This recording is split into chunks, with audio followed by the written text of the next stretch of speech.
I recently came across this article on CNBC which indicated that AI is getting really popular among students and teachers very quickly. Now, interestingly enough, in little over a year, the percentage of teachers who say they are familiar with Chat-GPT rose from 55 to 79%, while among K-12 students, it rose from 37 to 75%. That is a significant increase. And when it comes to actual usage, a similar spike occurred with 46% of teachers and 48% of students saying that they use Chat-GPT at least weekly. So it shows here that once a week or more, 49% of teachers, 49% of K-12 students, 49% of undergraduates, and 52% of parents. Tell me again that parents are not actively involved in schoolwork. 24% of teachers use it once in a while, and only 25% of them have never used it. Now, that would be interesting to understand why that is the case. Is it that they are simply unaware of the technology? Are they opposed to it fundamentally and made a principled decision that they're not going to use it? Or could it simply be that it is a skill or a capability component and they know about it, but they're not sure how to use it? Now, at this point, I'll quickly come in and say that if you want to understand how to really make use of ChatGPT or Claude or any of the other generative AI models that are commercially available, please have a look at our course called AI and Me, Becoming an AI Super User, which is specifically aimed at helping users understand how to use these generative AI tools in order to really enhance their own capabilities, use it confidently, and use it safely so they can get great results. Also in the article, they mention an interview with Sal Kahn, the very famous founder of Khan Academy, who has been working with the Newark, New Jersey School District, among others, to test the use of customized ChatGPT for education called Khanmigo over the past year. And what they have here, and I'll quickly share this. I will do to change the experience for teachers and students in the classroom.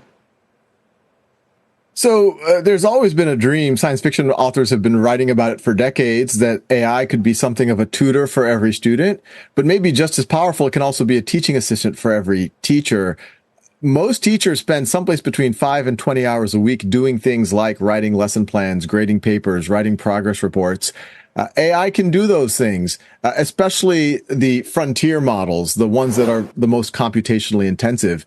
I'll suggest that it's not even necessary for custom designed or custom developed tools to be able to assist with lesson plans and the like. If you understand how to effectively engage with a commercially available version, even ChatGPT 3.5 Turbo or one of the other free versions, you will be able to generate really useful stuff as a draft that you can then iterate further on and fine-tune to your needs. But this partnership with Microsoft allows us to give these tools, which actually can cost a lot in terms of computation, but give it for free to teachers. So earlier in the article, they do reference that Sal has been working with Microsoft, and it was recently announced that Microsoft is paying so that AI can be offered to teachers across the US free of charge. School districts pay per student for usage, which had recently been in the range of $35 per user, but that it might come down to about $10 to $20. We're 10 or 15 years into the national experiment of having basically laptops in schools, and I think there's a lot of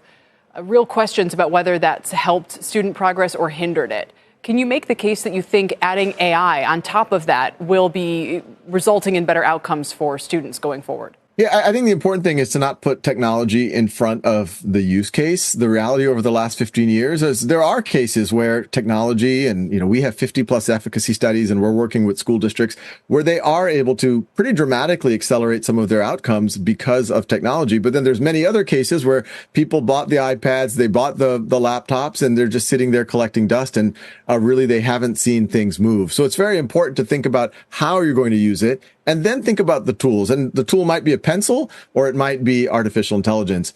Another problem that we've had historically is we'd go to teachers and say, hey, if only you learned this one extra thing, it might improve your outcomes. But then they're already spread thin.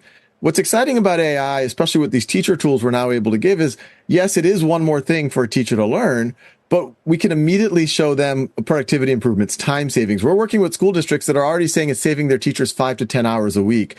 So almost in the journey of technology, it's the first time that we're able to tell teachers, this is going to be less things for you to do. Now, I'll add to this that there's one additional component. That is the skill, the confidence, the ability to actually utilize these tools. I mean, as an example, if you feel confident in using something, let's take, for example, your phone. You don't think about it. You pick the thing up, you press the screen, you open apps, you type on it. These are actions and habits that are very familiar to you and very natural to use. You don't think about it. Now, the same thing with these tools. They are unfamiliar. The way that you engage with them needs to be learned in order to get the best possible results from them and to get useful output. So it's really critical. Spend time, learn how to get this stuff done. And again, if you want to get more information about our course, link in the description below.